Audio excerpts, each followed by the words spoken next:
那今天呢，我们继续讲入菩萨行论。那入菩萨行论呢，我们上面已经讲了这个论名以及顶礼，我们都讲完了。现在呢，我们是讲到第一品，就是讲菩提心的利益的部分。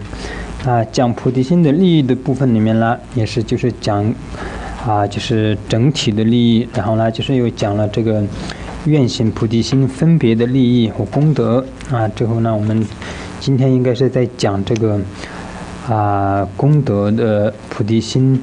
愿菩提心跟行菩提心的功德的差别就是在我们这个法本里面，如果是大家是那个善收海的话，就是在176页。开始。So today we'll be continue on the teaching of the Bodhisattva way of life. In the previous classes we have finished give teaching on the meaning of the title as well as the meaning of the homage. And today we'll be continue on the first chapter, which talks about the benefit or the quality of the bodhicitta. So within the chapter we have been talking about the overall benefit of bodhicitta, as well as the individual benefit in terms of the aspiration bodhicitta and the application of bodhicitta. And today we'll be continue on the difference in terms of the benefits and or qualities between aspiration bodhicitta and in the application of bodhicitta. 那我们在上一堂课里面，我们已经讲到了很多这个菩提心的利益就是菩提心具有了这个菩提心的话，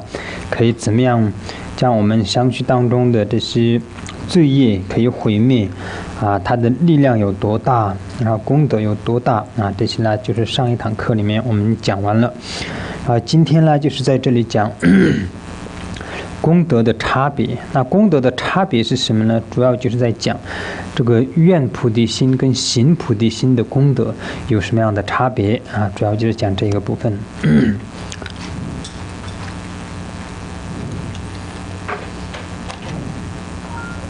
In the previous class, we have talked about many benefits of bodhicitta, for such as by having this genuine bodhicitta in the mind stream, how it can eliminate or destroy the karmic obscurations in your mind stream, and as well as how powerful it is, how immense its merit or its quality is. So today we'll be talking about mainly on the difference of its quality and benefit. In particular, we'll be focusing on the difference of in terms of the benefits and quality between the aspiration bodhicitta and the application bodhicitta. 愿心与生死，虽生广大界、广大果，犹不如行心相续，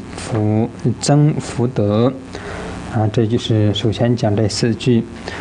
这里就是讲我们愿菩提心，就是愿一切众生成佛而自己发愿的这个愿菩提心呢，它的功德呢，也跟其他的这个声闻缘觉他们的功德来比的话，是它的功德是相当的大的。而且呢，它的这个功德是在这个生死，这里面指的这个生死就是在轮回的期间的意思在这个轮回期间呢，它是可以产生广大的福报和果报的虽然生广大的福报但是呢，犹不如行心就是但是呢，跟这个行菩提心的这个功德来比的话，它还是比不上这个行菩提心的功德就是相续增福德它是比不上这个行菩提心的功德，大致上就是这样的意思。So here it says, although the result of the spirit of aspiring for awakening is great within the cycle of existence, it is still not like the continuous state of merit of the spirit of venturing. So here is talking about here in terms of here it says the aspiring of awakening, or the aspiration bodhicitta.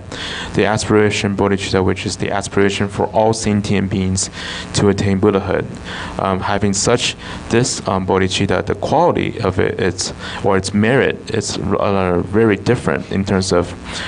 the merit generated, and that's compared from the Sravaka or the Pratibhuddhas. It's actually a lot more in comparison by the amount of these merits that's generated by having this aspiration bodhicitta. And here is pertaining to the cycle of existence within this, which means the samsara. So thereby it's able, compared to the merits generated from the Sravaka and the Pratibhuddhas, the having an aspiration bodhicitta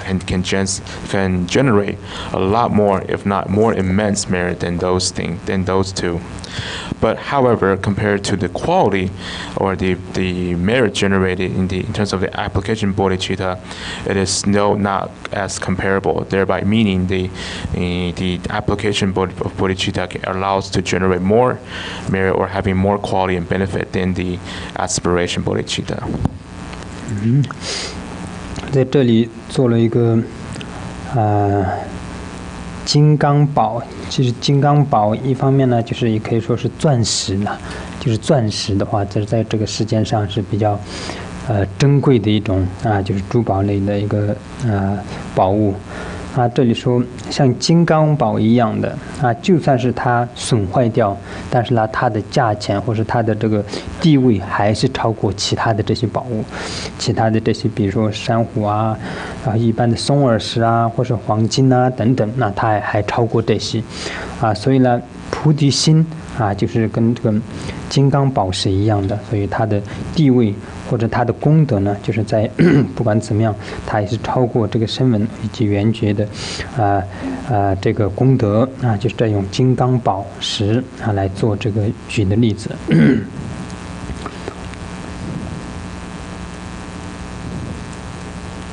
And then in the Ocean of Wise Word, in terms of the commentary, gave an example or metaphor comparing the bodhicitta as the Vajra jewel, or what we're referring to as a diamond. The diamond, as we all know, is much more of a rare gemstone, or considered as like a treasure in this world. So it is just like a Vajra jewel, that although it may be damaged at times, however, its price or its status is a lot higher or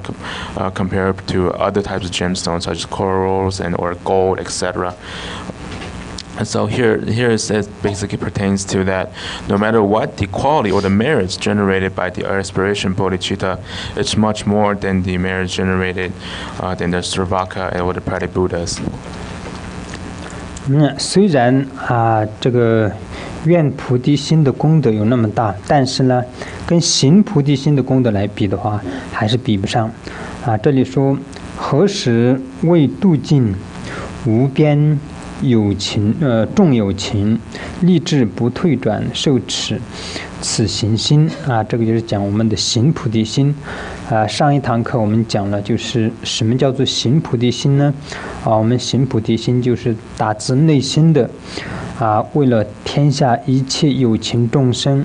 脱离轮回而成佛，所以呢，我要为了这一件事情就是下定决心开始进行做这个事情。做这个事情要做什么呢？就是真正的去行持六度等一切只要是为众生的事情，就是这样的一个承诺或者一个就是愿力的前提下，然后呢去受这个菩萨戒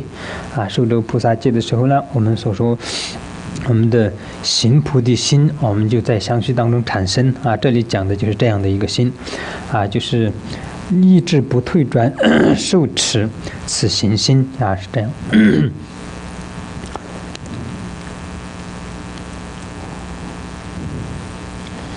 So although the aspiration bodhicitta has such immense quality or merit, but it's still incomparable to the, here it says the application bodhicitta, or it says awakened spirit of venturing. So here it says that from the time that one adopts that spirit within an irreversible attitude for the sake of liberating limitless sentient beings,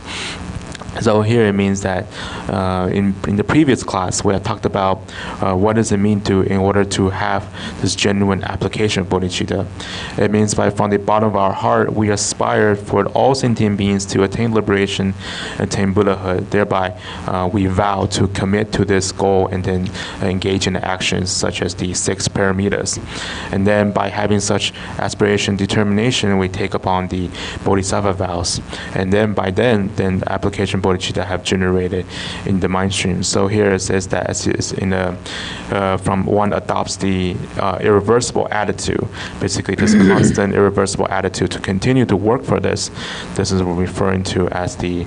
application bodhicitta. 在这里呢，我们要注意到的有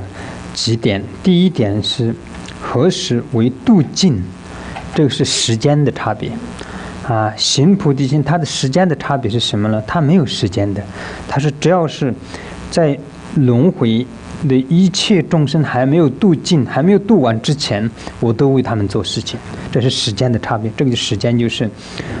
何时为度尽，就是还没有把这个轮回的那个众生没有度完之前，我都要为他们做事情这是时间的一个不可思议的第一个。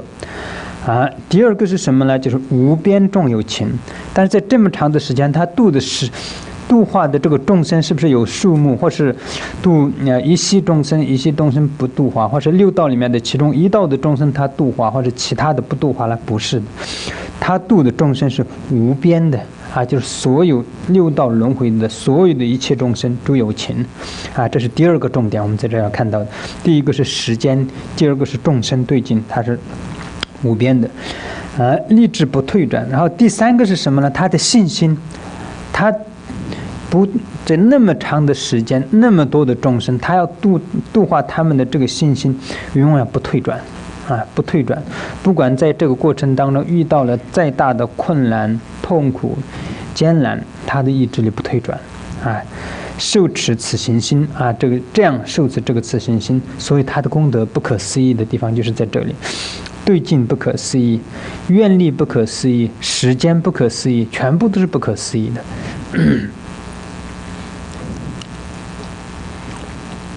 So here it says that there are several points that we need to pay attention to. Here it says that from the time that one adopts. So basically here it says that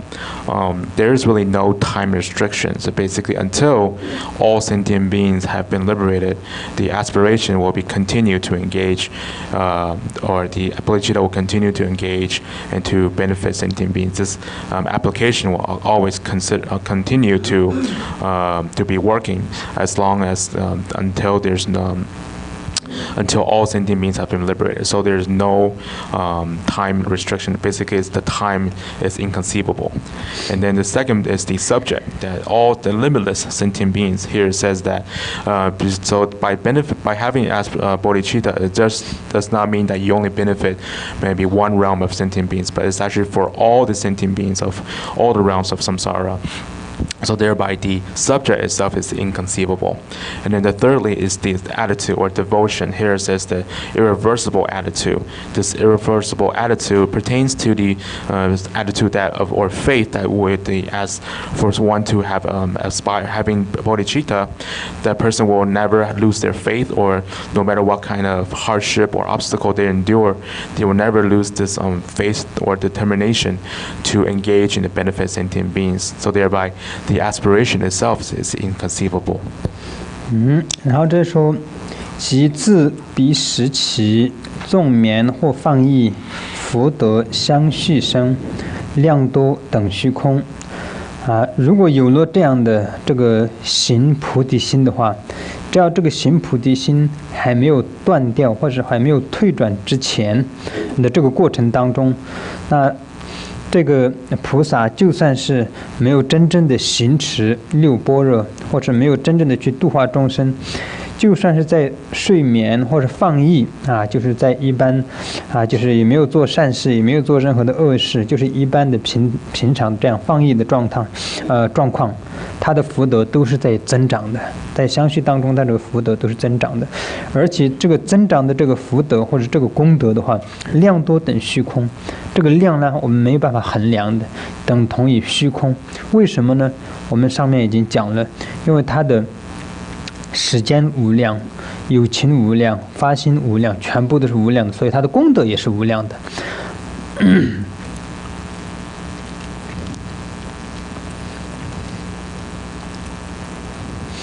So here it continues. From that moment on, an uninterrupted stream of merit equal to the sky constantly arises even when one is asleep or distracted. Here it says that by having this application, bodhicitta genuinely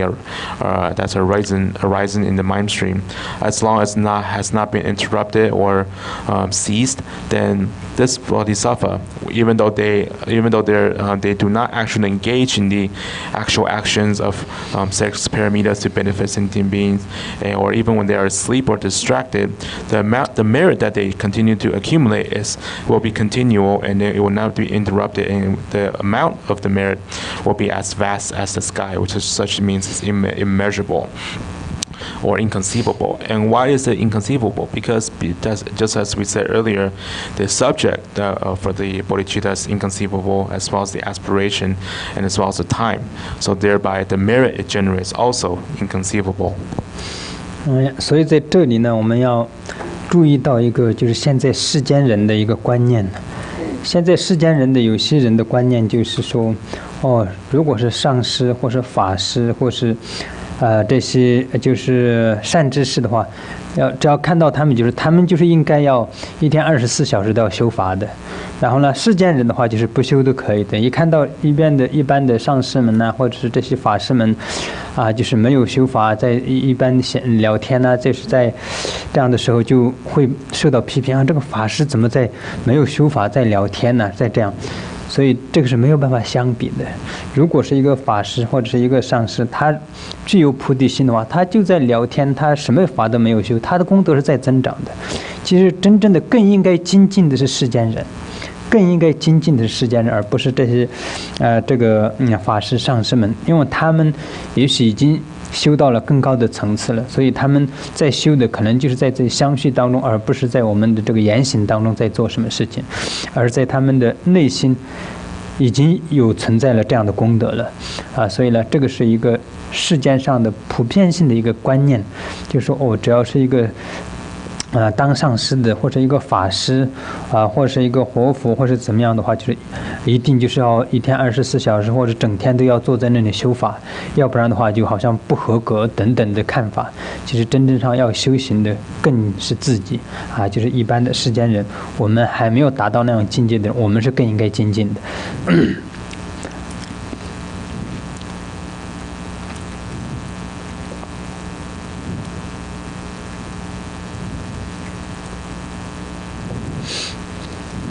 So here we need to recognize that there is this perspective or point of view in this mundane world, such as that many people, ordinary people of the mundane world, when they see a certain teacher or spiritual friend or guru or lama, when they see them, they assume, they have this assumption that they have to be constantly practiced every minute of the day, 24/7. But for ordinary people, since they think they're ordinary, then they consider, since they are ordinary people, they don't need to practice all the time. So thereby, sometimes when they see this certain spiritual friend or teacher or lama group, that when they are not practicing, and they're just kind of chit-chatting or doing something else, then they will kind of have this mindset or assumption of criticism towards them. But that's really incomparable, because the merits that they are able to generate in terms of these gurus and spiritual friends, these genuine gurus and spiritual friends, by having bodhicitta, their merits have continued to accumulate even if they are not engaged in this sort of form of actual practice. It is actually the people of the mundane world should be the ones to continue to work on in their practice, because these maybe some of these gurus or lamas or spiritual friends, they have already attained higher level of accomplishment in terms of their spiritual practice that is really not able to be seen or noticed from the appearances or the outside. So this is a common perspective that many have developed towards different spiritual friends or lamas, tokus, etc. But really, it's really emphasized that. It's really that the people of the mundane world, the ordinary people, they should be the one that's really working harder, and not to just make these assumptions. 然后呢，在这里，吉天菩萨讲说，这些功德有这样的功德，是不是他自己想象然后就说的呢？不是，他说这个呢有，这个校正。然后有理证就是有2种的证据可以说明这个不是他自己的 idea 自己想出来而讲的，这是释迦牟尼佛亲自讲过，有这么大的功德。所以呢，接下来呢就是他首先是有校正来讲说这样为什么有这样的功德这样。未信小乘者，妙比问经中，如来自宣说其意及应理。这里就是讲，在释迦牟尼佛在这个妙比请问经里面就是为了度化这些小乘性的这些众生，趋入大乘，然后呢讲了很多很多这个菩萨菩提心的功德在这个里面呢，就是释迦牟尼佛已经讲得很清楚这个菩提心的功德有多大所以呢，这个就是一个校正并不是说佛陀根本没有讲过有这样的功德，而是他自己讲的所以首先这里就是把这个校正在这里说出来。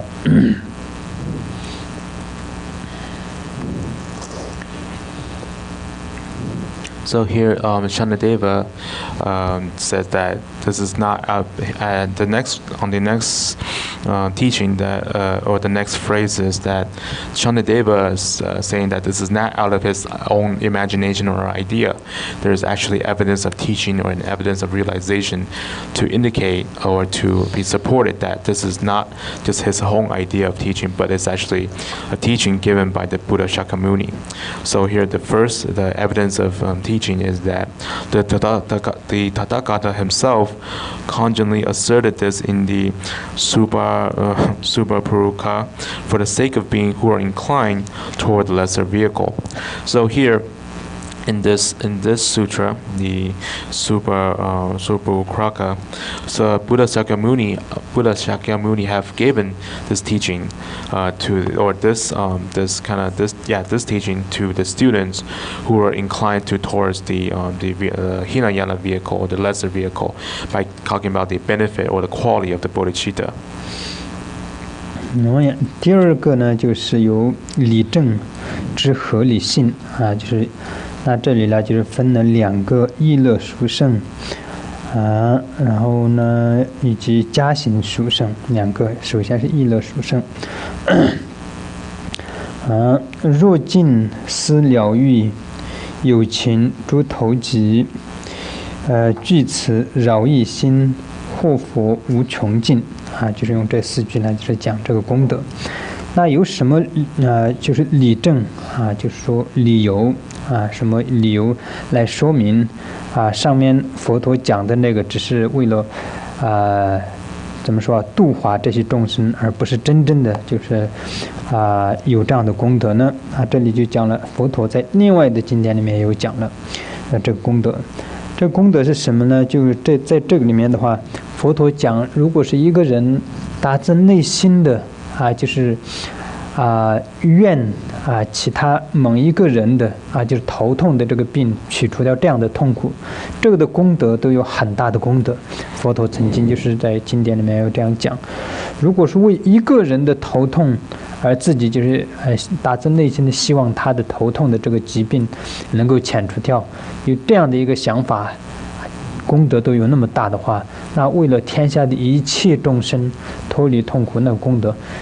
就更不用说了。所以这个就是非常合理的一个功德这样。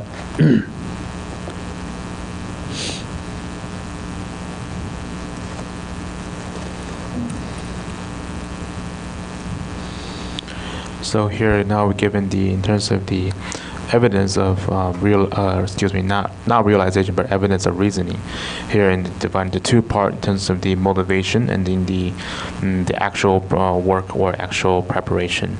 So here what it says that a well-intentioned person who think I shall eliminate headaches of sentient beings bears immeasurable merit. So this is a reasoning that the Buddha have taught in the other sutra, that it's already able to, for a person to have this thought that I want to eliminate this headache for one person, having such thought is already able to generate this immeasurable merit. This is for one person, thereby not to say how inconceivable the merits is able to accumulate if it's for to benefit all limitless sentient beings. So thereby this is considered as the reasonable support in terms of the evidence of reasoning. 在这里呢，以前在藏地的一些大德们讲这个的时候呢，通常会举这个Dehun Zavivumo， 就是在释迦牟尼佛的曾经的仪式啊，他在古印度出生在一个家庭里面的这个公案呢，大家通常会讲这个公案。那这个公案是怎么样来的呢？就是释迦牟尼佛曾经在一个出生的一个男孩子，他的名字叫做 Zavivumo， 但是他的名字呢是一个女孩子的名字。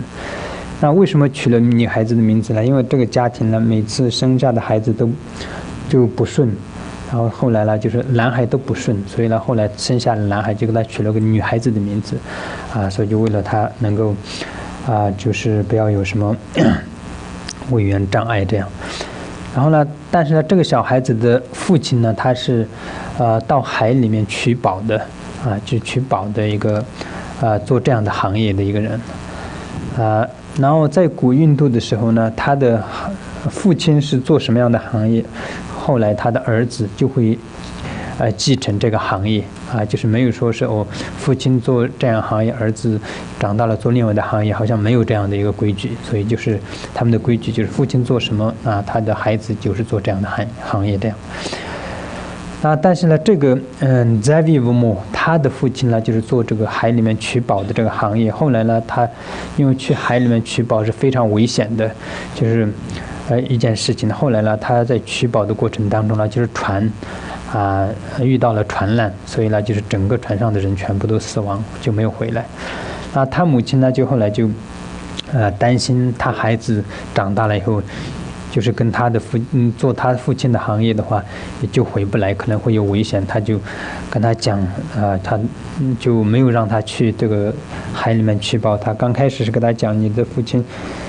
父亲是在那个城里面卖香的人。然后他的儿子长大了以后问他的母亲的时候，妈妈就跟他讲，你的父亲是卖香的人。然后这个时候呢，他就到城里面去卖香就买卖香，然后做生意。OK， 太多了哈。都可以。可以买卖香做生意，然后在这个时候呢，他就赚了一些钱。那个时候赚的钱就是4个嘎沙班呢，这是一个印度的那个时候对钱的一个怎么说一个名词吧一个单位数钱的一个单位，4个嘎沙班呢。然后呢，他就把这个4个嘎沙班呢带回家，然后就是供养他的母亲就来照顾他的母亲。然后就后来呢，卖香的那些人就告诉他，你的父亲不是卖香的。然后他回去告诉他妈妈，他们说不是卖香的，我父亲是做什么的？然后他的妈妈就撒谎说，你父亲是做生意的。然后他就又到城里去做一些其他的买卖生意，然后最后呢，就是赚了8个嘎沙班呢，然后呢就又去供养他的母亲，然后后来赚了16个嘎沙班呢，然后再后来就做得更大，然后赚了32个嘎沙班呢。然后呢，当时呢，就后来那些来供养他的母亲，后来呢，就那些人就是告诉他，你父亲不是做生意的，你父亲是在海里取宝的。有人跟他讲，然后他回到家呢，他就告诉他妈妈这件事情，然后他就说他要去海里取宝，然后他妈妈就不答应他，就是不让他去，然后他就生气，然后就他一定要去，然后他要走的时候呢，母亲就拿他的衣服就不让他走，但是他就用就是脚踢他的母亲的头，然后这样就离开了家去取宝这样。So at this point, the great masters Tibet in the previous days, but they would here give an example or an account of one of the lives of the Buddha Shakyamuni. And during one of the lives of Buddha Shakyamuni, he was a boy named Zaviwamo. But then this name was actually a girl's name, because in the family, all the boys who were born have endured all kinds of hardship and difficulties. So thereby he was given this name to avoid, hoping that this boy would avoid all these obstacles in his life. The boy's father was a merchant of the sea, and in ancient India, the tradition is that the son will always take upon the career of the father. There's really no other alternatives. But so they write for Zaviwamo's father, because he was the merchant of the sea, he would have to go out to the sea in many occasions to seek for treasures, and it's actually a very dangerous job. And so one time there was this disaster in the sea, and then the father had never returned from the sea. So thereby the mother of the boy, thinking that the boy in the future would take upon the career of his father and will also be lost in the sea too, she was afraid. So thereby she told the boy, Zaviwamo, that your father actually sold incense, is an incense seller. So thereby the boy began to sell incense in the city. And at that time he had made some money. He made 4 gesha banu. This is just a unit of money. He took it home and he gave it to his mom as an offering. However, the incense sellers that he worked with told him that your dad is actually not the incense seller. So thereby he went back and asked his mom again. Then his mom told him that his dad was actually a merchant, a businessman. So thereby he then went back to the city and began to doing business, becoming a merchant or a businessman. That he began to earn money such as 8 gashabanu, 16, and then 32. And then he then offered all of it to his mom. And then finally somebody told this boy that his dad was not really a businessman, but actually a sea merchant. So thereby Zaviwamo went home and told his mom that he would like to take upon the career of his father, which is a merchant of the sea. However, his mom has begged him not to go, and then basically pulling his clothing, saying not to go, not to become what his father had done. 然后呢，他去取宝的过程当中呢，就是遇到船难。然后呢，遇到船难之后呢，就是整个船就翻了。然后呢，他就是因为他自己的业力呢，就是船里面的一个木板就是漂在这个海上，他就抓到那个木板，就没有死。然后就是这个木板就是被这个海浪就是一直冲，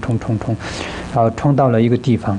然后他就上岸了。他到上岸的时候呢，在那个地方呢，他就看到一些非常庄严的这个宫殿。这个宫殿里面呢，就是有4位天女，就是有各种各样的这个食物等等的就是等着他来就是享用这些娱乐。然后他就进去在那边就是享用这些娱乐。这个就是他刚开始供养母亲的4个嘎萨巴呢的功德。然后就是这个之后呢，他就是又想离开这个地方，就也是因为业力的牵引嘛，就希望离开了这个地方，又到了另外一个地方，在那里呢有8个天女，一个宫殿里面就是8个天女，然后就是在等着供养这样，然后就到了16个天女供养他，然后再到另外一个地方就是32个天女这样供养他，然后他就又想离开，那些天女就告诉他你不要离开了，如果你离开的话，你可能会遇到就是很不好的事情，但是他因为业力的牵引，他就是一定要离开。然后当他离开了之后呢，他就来到了另外一个地方的时候呢，就是非常就是很可怕的一个地方，然后那里有一个很铁的用铁做的那个屋子就是一进门就好，其他什么窗门都没有的，在那里呢有很多的众生，然后呢就是用那个铁轮，就是把那些众生的头割掉，然后就老水都这样喷出来，这样看到了很多。然后他问这些是什么原因，他们会要遭受这样的痛苦，然后那些人就说，这些是因为在世间上对母亲不孝顺，然后呢用脚踢母亲的头，所以呢他们要遭受这个恶报。就是他就看到了这一幕，然后他就想我也踢过母亲的头，一定我的业报已经可能快要实现了。然后就是他刚这样想的同时呢，就天上就是一个铁轮，就转到他的头上来了。然后他就想，既然我要承受的话，愿我能够承受所有这边的众生就是将他替他们母亲而在这里承受果报的这些报应，愿我能够来承担，然后来就是解除他们所有的这个痛苦，就是这样发了一个很大强烈的愿力。然后在这个强烈的愿力发过之后呢，就是那个铁轮就直接就过来了，就是在他头上，就是把他的头全部就这个头浆全部损坏掉了。但是呢，这个是因为他的愿力太大了，所以呢，当他在这里就是受了这个果报的同时，就往生到33天了他就往生到天界去了。为什么他这样一个愿就可以投生到天界呢？因为他有个愿力，为了就是这个把其他的这些众生的痛苦可以接受，所以他就只受下来就是短短的时间的这个果报，他就投生到天界了。这样。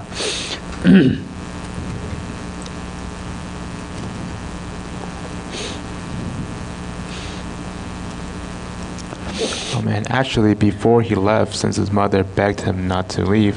he actually, out of frustration, had kicked his mother in the head, and then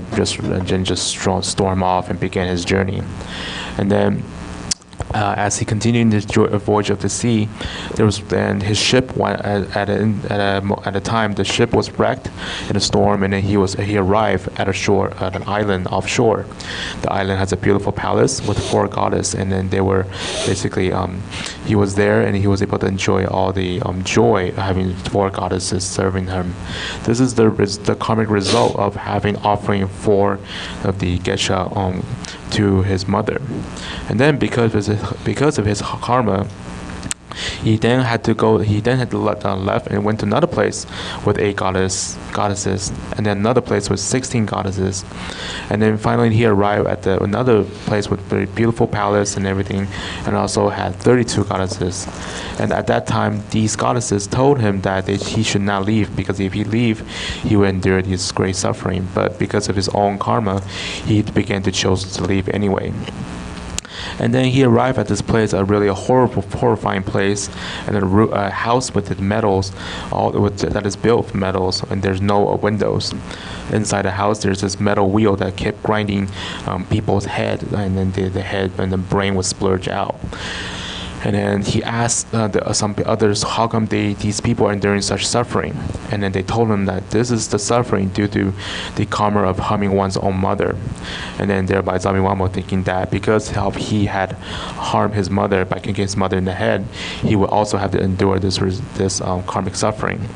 But by seeing all these beings suffering, he then had this aspiration of compassion, or that he aspired that may he take upon this suffering all these sentient beings here, so they would not have to suffer.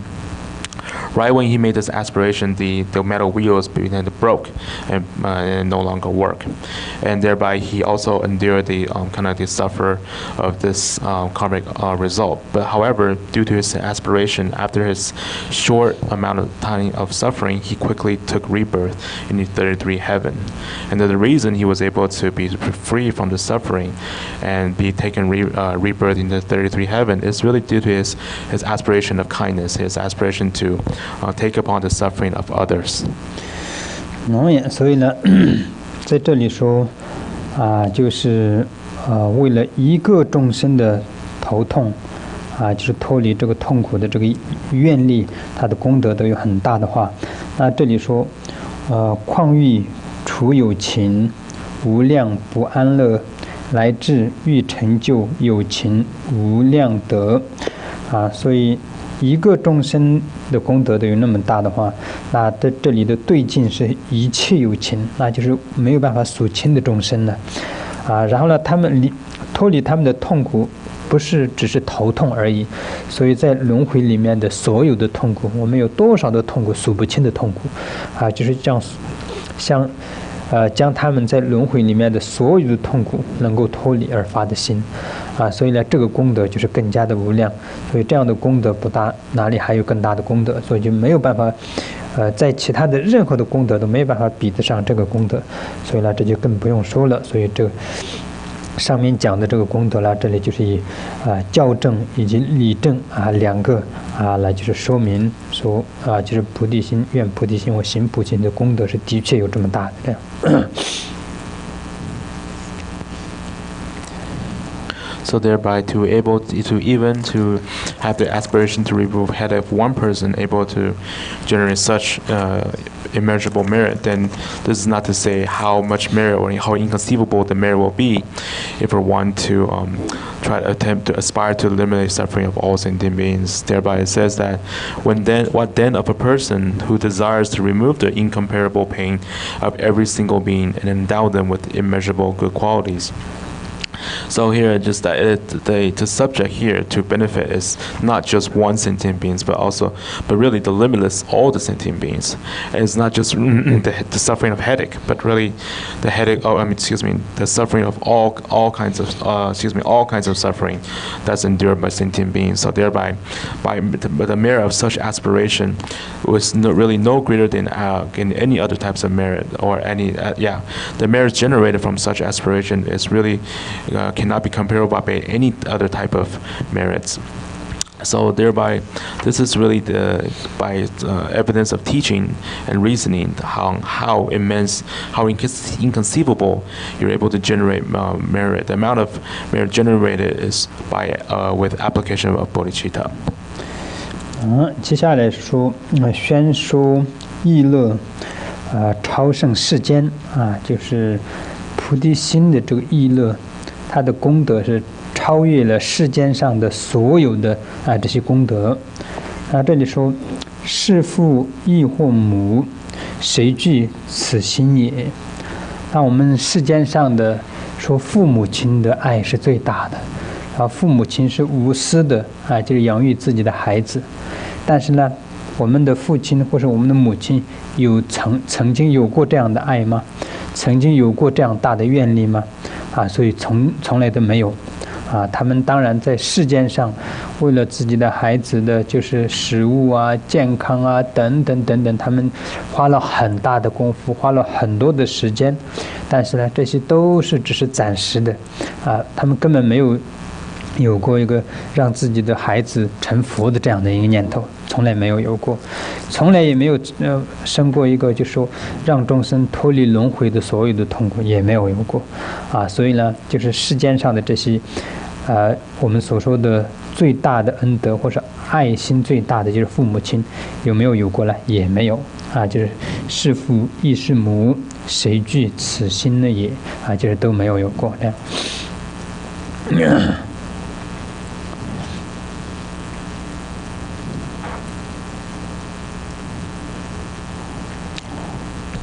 So here is then continue the motivation of the bodhicitta in terms of the quality. Such quality exceeds all, or the merit of this bodhicitta exceeds all the merits that we know of this mundane world. And then he says that who has even a mother or a father with such altruism, with the gods, sage, or Brahmas have it. So here it means that.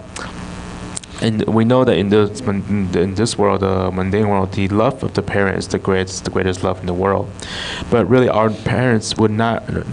parents never really had this kind of aspiration for their children to attain, to be free from free from suffering, attain liberation. So thereby, it's not incomparable with the merits or the love of the bodhicitta. So, however, for the parents, for the sake of their children's, they will always do everything, all the ways to support them in all kinds of ways. And yet, however, even so, they never really had such aspiration for their children to attain Buddhahood or this sense of bodhicitta. So thereby, this is really the most profound, that exceeds the love of the parents that even exceeds the most profound love in this world, which is the love of the parents. 我们可以看见这个世间上的这个母亲，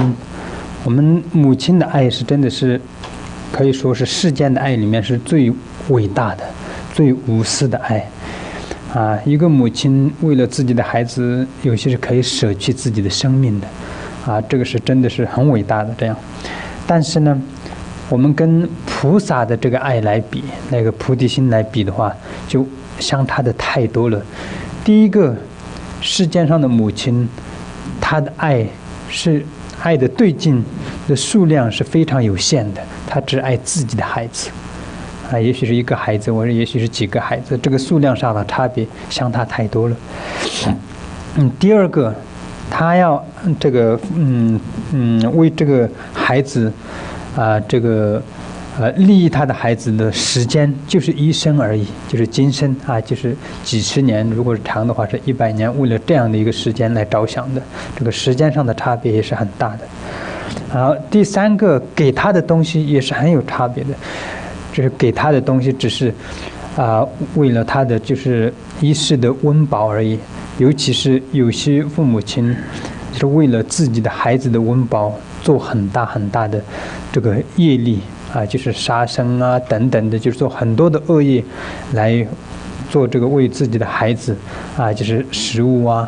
就住的地方穿的就是这些，尤其是动物里面的鸟类的这些妈妈，你们看，每天为了喂饱自己的孩子，他们要捉多少虫，要杀多少的生命呢？所以呢，从这些方面上来比的话，虽然他们的爱是真的世界上是最伟大的爱，但是呢，跟菩萨的爱来比的话，就是相差太多了。但是我们世界上对母爱，就是80%-90%的人都是觉得母爱是最伟大的大家都是非常这个是尊重或者非常敬佩的，就是母爱那我们跟佛菩萨的爱来比一下的话，那就是相差太多了。所以从这个方面来比的话，我们看一下佛菩萨发这个这个行菩提心或愿菩提心的功德应该有多大。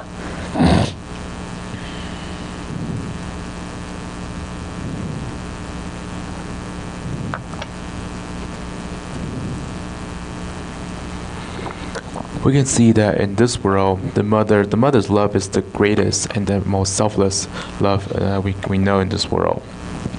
Sometimes some mothers can even give up their own life for the sake of their children. But however, it's really far less incomparable to the love of the bodhicitta.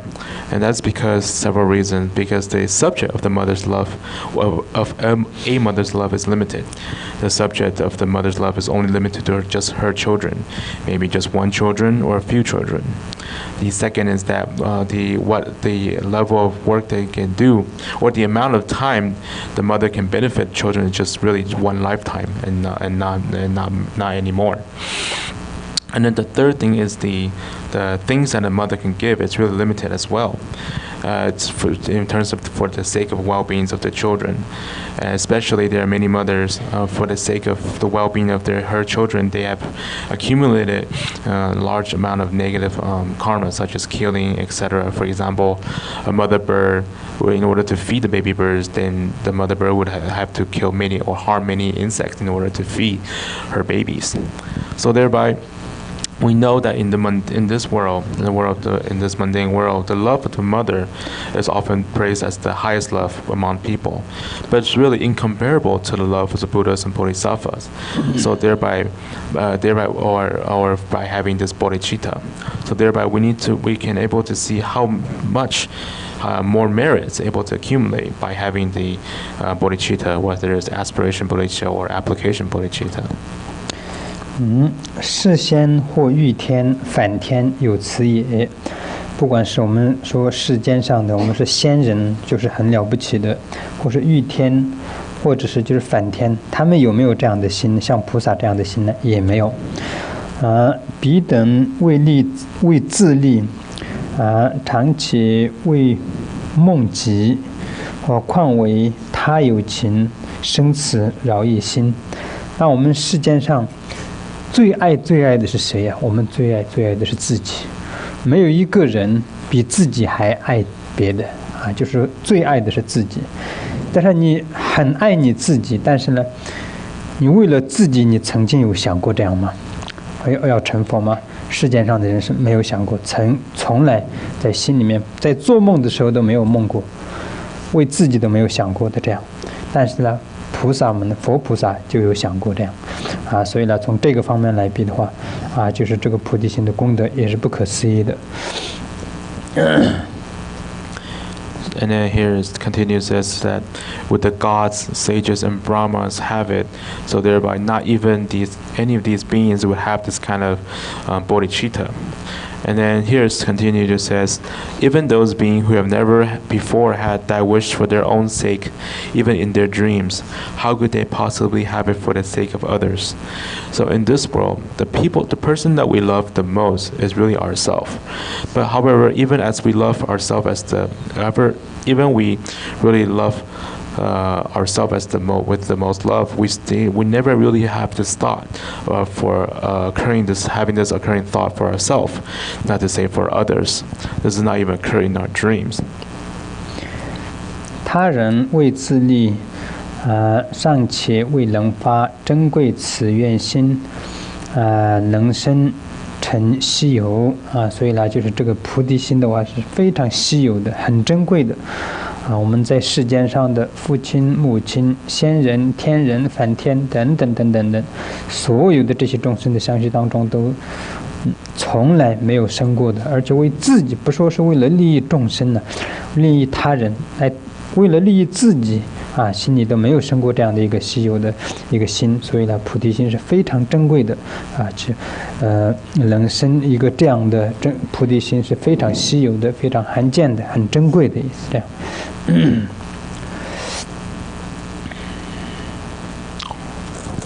And then it says, how does this unprecedented and distinguished jewel,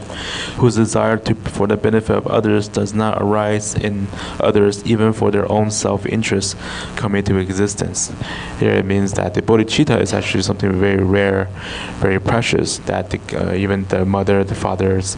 or the parents, the gods, Brahmins, sages, all these sentient beings, they never had this thought of bodhicitta occurring. This is not and this is not to say even for the benefiting others. They don't even have to stop for themselves. So thereby having this bodhicitta is something that is really rare and then unprecedented and as well as very precious. 接下来呢是加行所愿广大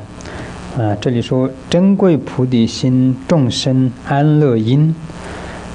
除苦妙甘露祈福和能量这四句真的非常的重要。珍贵菩提心众生安乐因，为什么菩提心是一切众生安乐的因呢？这个我们要真正的好好的思维这一个问题。And now continue on the preparation of this bodhicitta, or the actual work. So it says that how can one measure the merit of jewel of the mind, which is the seed of the world's joy and is the remedy for the world's suffering? This is actually important because we really need to understand why is that the bodhicitta is the seed of the world's joy and the remedy for the world's suffering. 首先我们要知道发愿菩提心的时候，度化众生的对境，这些众生不管他这个对境是有钱的、有权的、有利的、有名的，或者是没有钱的、没有权的、没有利的贫穷的，完全是平等的对待。只是这一个思维已经就很不可思议了。这菩提心在菩萨们的面前，一切众生是平等的不管你有钱也好，没有钱也好，有名也好，没有名也好就是坐在这个宫殿里面的皇帝也好，或者坐在路边的乞丐也好，在菩萨的面前是同样的对待。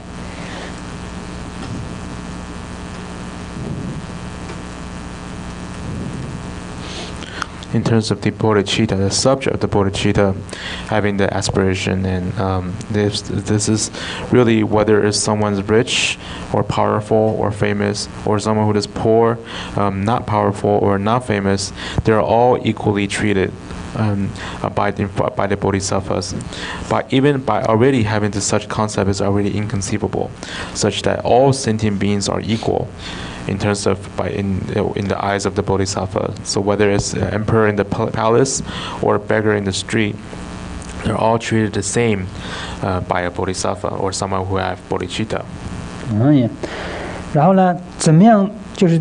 变成这个众生的快乐的因呢？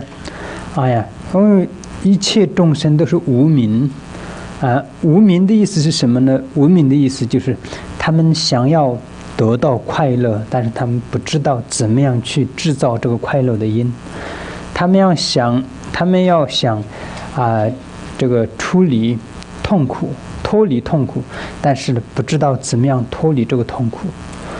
所以呢，不管是有钱有权的，或者是一般的众生，无明上是一样的，一切众生都是一样的，没有说是有权利的人就是，或是聪明的人，或者有钱财很会赚钱的人就没有无明，或者是在路边的乞丐就是无明的，不是的，全部的这个无明方面他们都是一样的所以呢，菩萨帮助他们遣除这个无明遣除这个无明了之后呢，就会变成怎么样呢？他们就会知道什么是快乐的因，什么是痛苦的因。那快乐的因跟这个痛苦的因取舍的之后呢，他得到的是什么呢？并不是说我们世间上的一个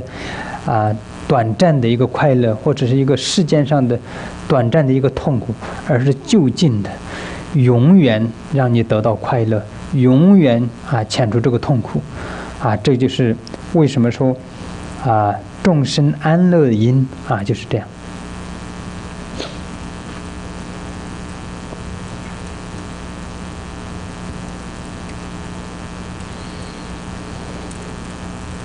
So,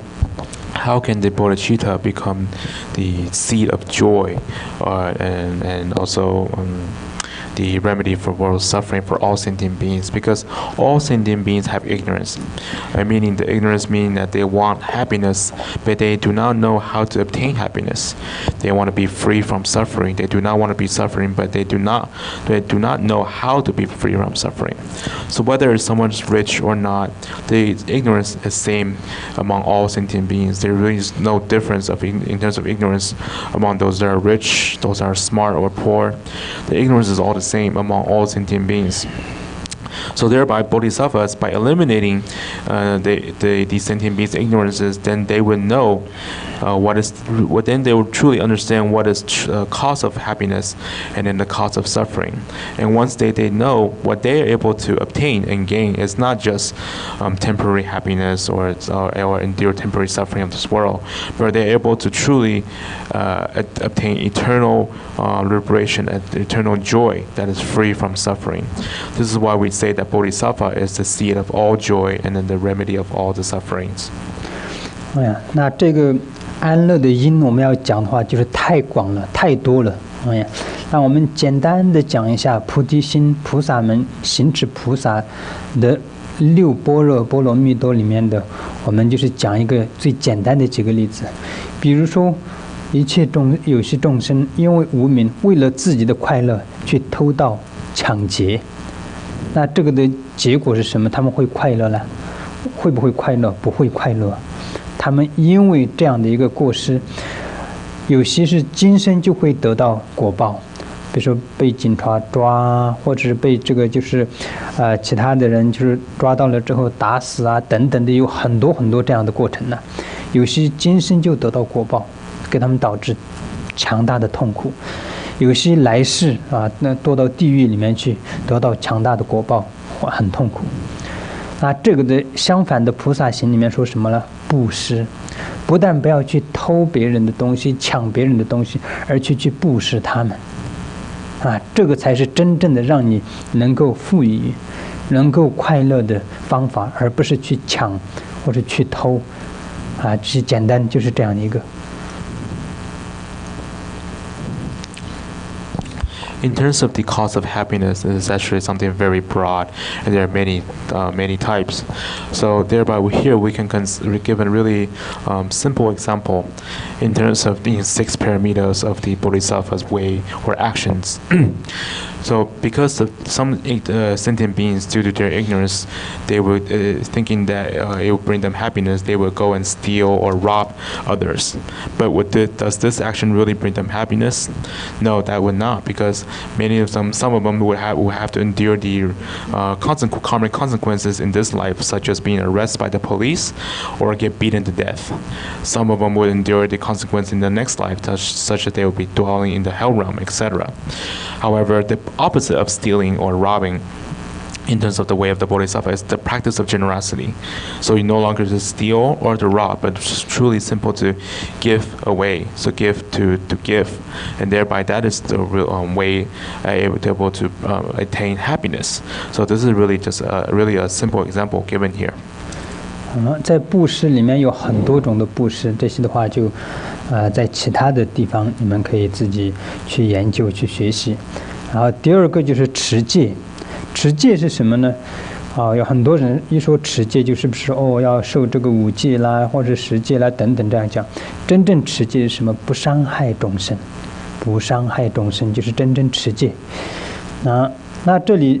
有很多就是因为众生的无明，为了自己的快乐去伤害众生。但是呢，这个他当伤害了众生之后，比如说杀害众生啊等等，去伤害众生的时候，他会得到快乐吗？不会的，因为他杀害众生的这个果报，也许今生他就是病多或者短命，那就算今生还没有得到那个果报，来世会下地狱承受极大的痛苦，给他带来的不是快乐，是痛苦。所以呢，我们说就是持戒，就是不要去伤害众生。就是不去杀害众生，不但不杀害，而且去利益、去放生去这个等等，去就是保护这些生命这就是第二个。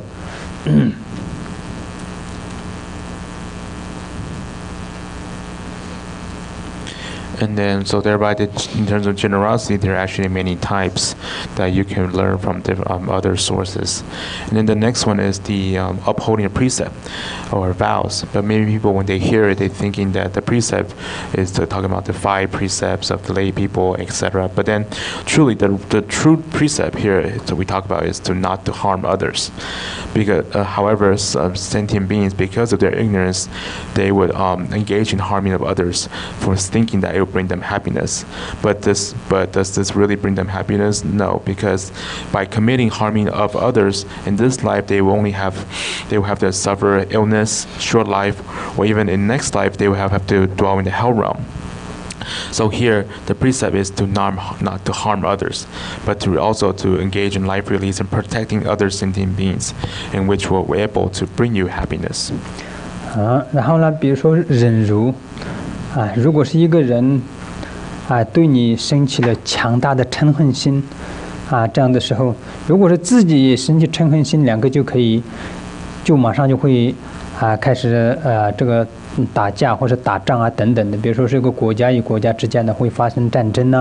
或者两个人之间的话可能就是开始吵架打架。那这样的话它结果是什么呢？结果是带来的全部是痛苦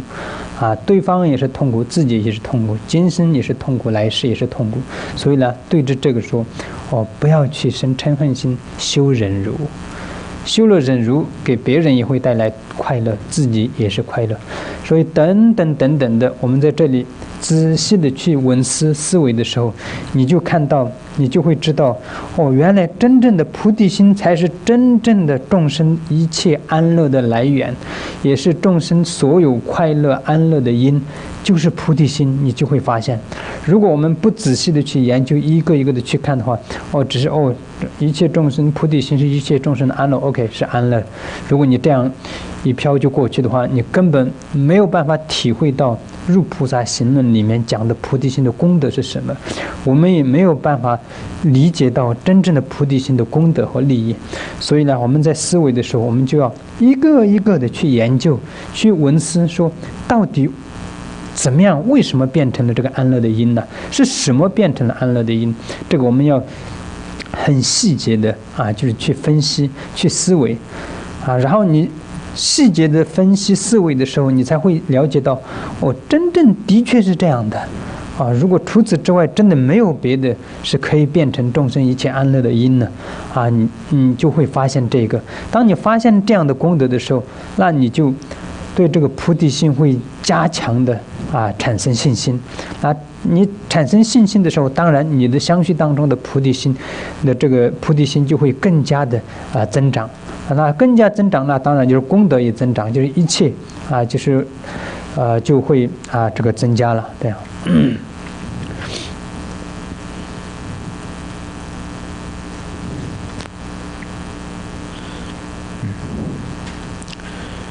So the next example is patience. If someone develops strong hatred towards you, but if you react with hatred, and then it will just only lead to fights and arguments, such as two nations having wars against each other, or two people having arguments or physical fightings. But then the results or the outcome of these things really just more suffering, not only for ourselves but for others in this life and as well as the next. So thereby, instead of having hatred, but to able to practice patience, we're only able to bring happiness to ourselves as well as to others. So these examples are really something that we need to spend time and pay attention to detail by analyzing why is it that the bodhicitta is truly the source of all the happiness and joy. This is something that we need to have examined in great detail and just really have a clear, exact understanding. If we do not pay attention or to truly analyze why the bodhicitta is the source of happiness, thinking that just kind of generally accepted it without much thinking, then we were not able to truly grasp the quality of the bodhicitta and really understand what this treaty is talking about in terms of the bodhisattva way of life. What does it try to convey to us in terms of the quality and benefit of bodhicitta? So then we were not able to understand if we do just simply just kind of just skim it out and then not pay much attention, then we were not able to truly understand the benefit and quality of bodhicitta. Thereby, this is something that we really need to sit down and really to analyze in great detail and to understand and think why is it that the bodhicitta is the source of all the joys and happiness for all sentient beings. And then by carefully analyzing and understanding detail, then you are able to come to this understanding that there's nothing else that is able to bring joy and happiness other than bodhicitta. Once you have this really true, solid understanding, then you will have faith towards the bodhicitta, and then your bodhicitta continue to be enhanced, and then your merits and everything else, all the positive qualities will enhance as well. 这里说除苦妙甘露除苦妙甘露是什么呢？就是菩提心，就是可以遣除掉一切众生的痛苦，就好像甘露一样。甘露是什么意思呢？甘露就是一种任何痛苦，只要你使用它，马上可以把这些痛苦全部都解除的一种药一样的。所以这个叫做甘露。甘露跟一般的药是不一样的，一般的药可能就说你吃了一个头痛的药就只解头痛，然后吃了这个就是胃痛的药只解胃痛，但是甘露的意思是所有的痛苦你只要使用它就全部可以解除，所以叫做甘露所以呢就是菩提心就是遣除掉众生的一切痛苦的，像甘露一般的，只需要一点点就可以遣除很多的痛苦的甘露妙药，就是这个意思所以呢怎么样去除掉这些痛苦呢？我们就是刚刚举了一个简单的几个例子，你们仔细的去思维一下的话，你们就会发现真正的菩提心原来是真的，它可以遣除掉这么多的痛苦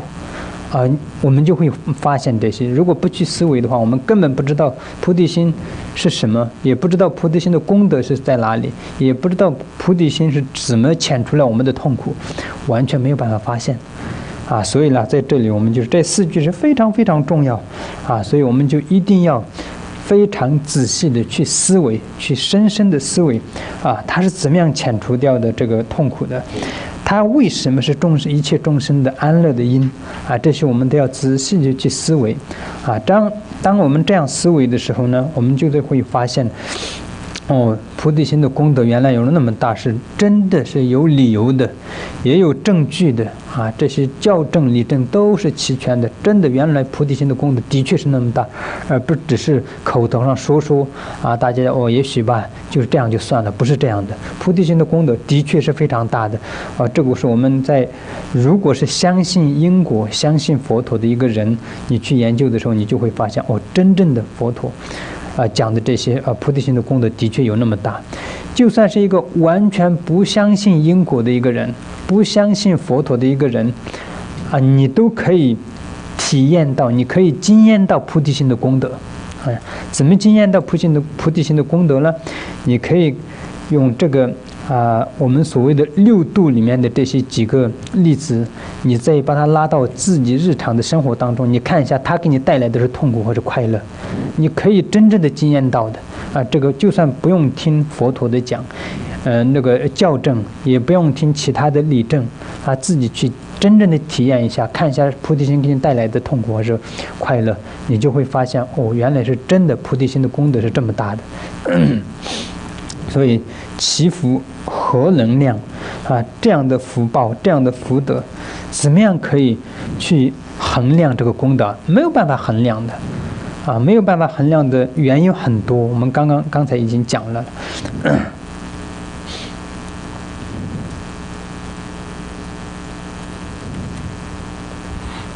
So here it says the remedy for the world suffering. Here it says that the bodhicitta therefore is such as a remedy that can eliminate all the suffering. But here in the Chinese translation, it's actually called a tutsi. So it's tutsi is something that it can eliminate all kinds of suffering by just having that. It's different from here's maybe certain remedies that will only be useful for certain illness. So thereby, the bodhicitta itself is like a tutsi that can eliminate all the suffering of sentient beings. And why is that? This is just as we just given the example we've given just now, by thoroughly examine and having this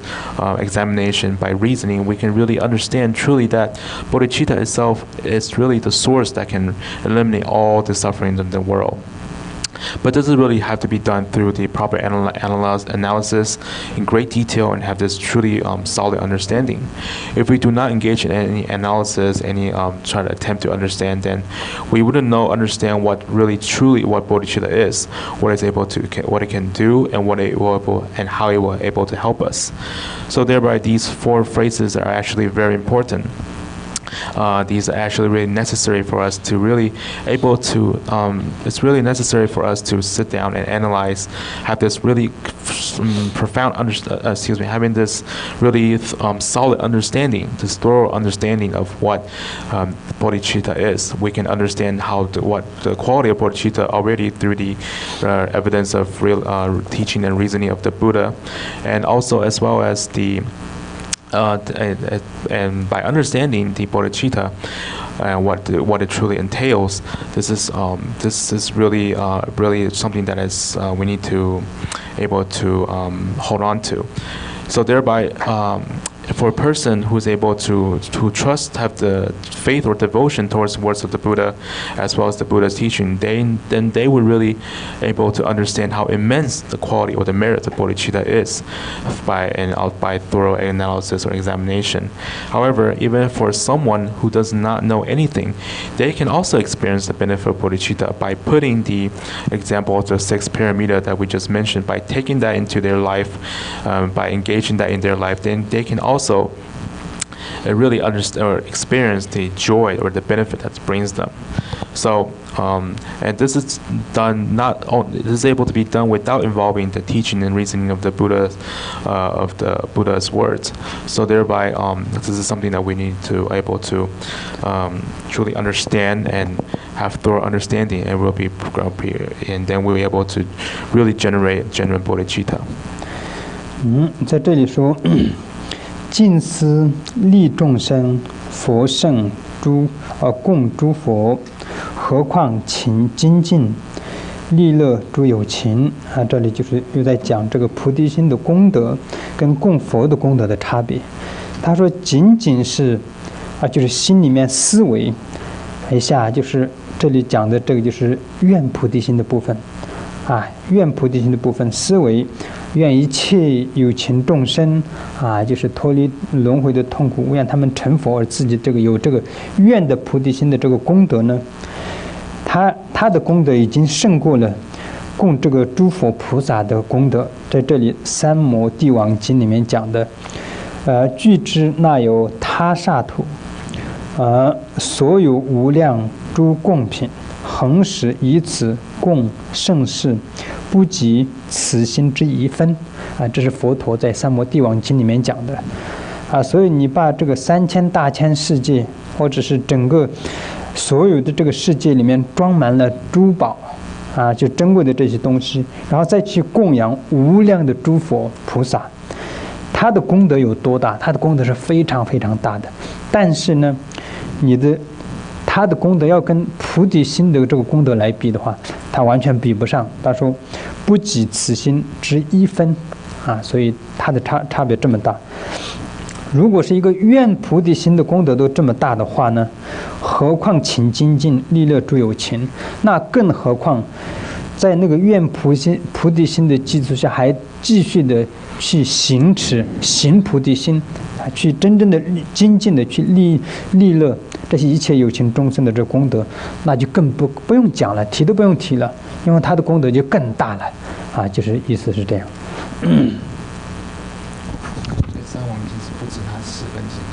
对，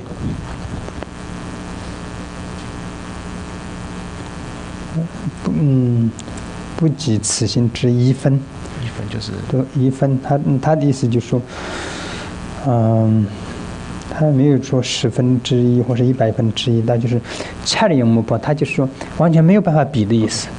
就是完全无法相比的意思。So here,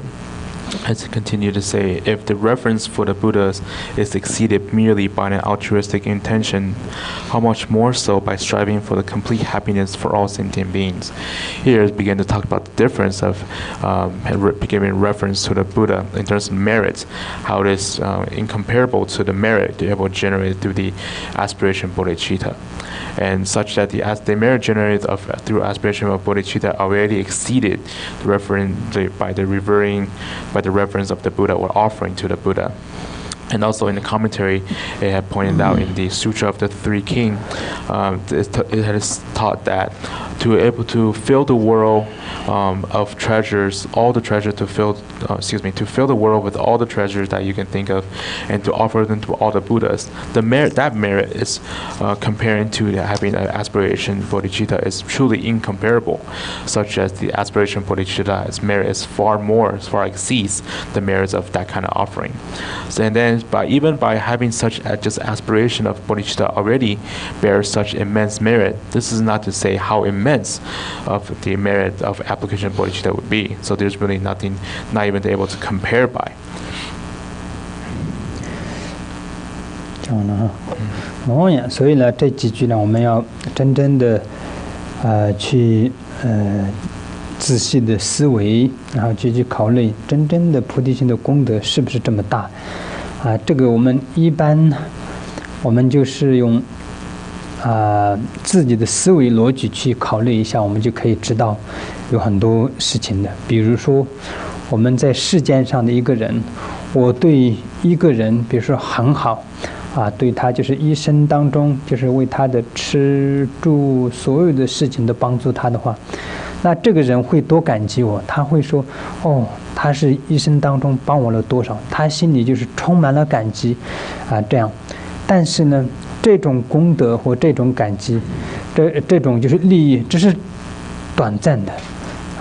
就是在这个轮回当中的就是几十年的这个短暂的帮助而已。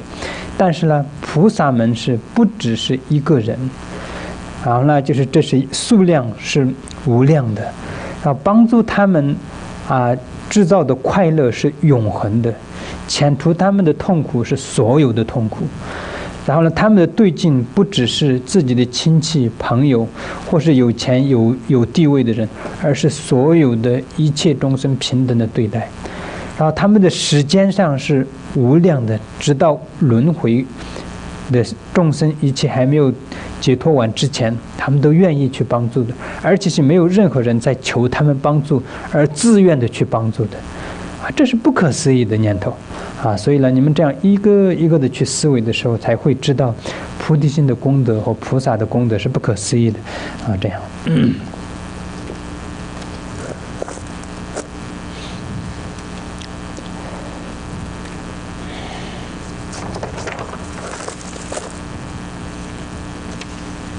So thereby, these phrases, these teachings, these quotes of teachings are something that we are very important, and we need to really understand and really analyze to understand why is that the bodhicitta bears such immense, inconceivable merit. And this is something that we can use our ordinary logic to be able to reason and come to this conclusion. For example, if we are really kind to just one person, that we have helped that person throughout his or her life, then that person would be really grateful towards you. But then this benefit is only temporary. It's only may last several 10, 20, 30 years, etc. But in bodhicitta, this thought of bodhicitta is not just for one person. The subject of people is the sentient beings is unlimited, and thereby to be able to bring happiness towards all the sentient beings also unlimited, and also the suffering to alleviate or to be free from is really not just one suffering, but all kinds of suffering. And then the subject is not just friends or relative, but also all the sentient beings are treated equal in the teaching of bodhicitta. So, and then the time is unlimited as well, such as that until all sentient beings are liberated, the bodhisattva will continue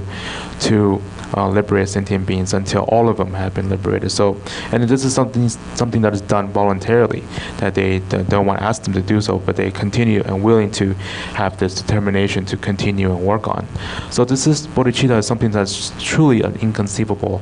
thought of idea. If you're able to sit down and analyze, then you're able to come to this understanding. 所以呢，具足这样菩提心的人的话，不管他是一个活佛也好，堪布也好，仁波切也好，然后呢，就是或者是一个普通的人也好，男生也好，女生也好，一个乞丐也好，国王也好，不管是任何人，具有这样菩提心的人，这个入行论里面讲，寂天菩萨讲，我就向他顶礼，因为这个太伟大了，这样的心非常的伟大，所以呢，没有差别，不管是你是什么样的身份，这个完全没有差别；你是什么样的种族，完全没有差别；你是什么样的地位，完全没有差别；你是什么样的性别，完全没有差别。只要你具有这样的心，你就是人天可以顶礼的对境，你就是人天可以应该要尊敬的对境，你就是伟大，就是具有这样菩提心，就是这样的，所以这里面讲寂天菩萨讲，具有这样的菩提心，我寂天菩萨，就是向他顶礼，这样。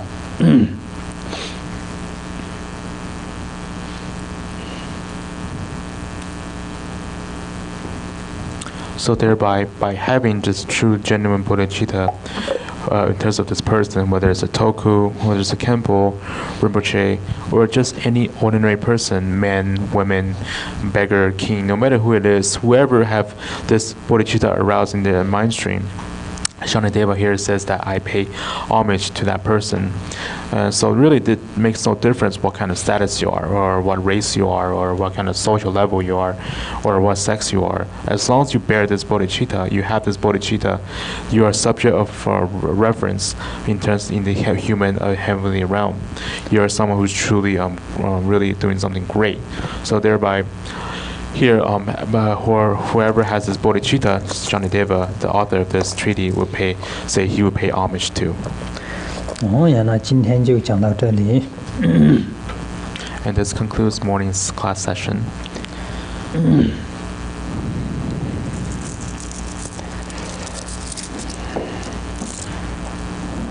那接下来呢就是考试的部分啊。And now it's a quiz time.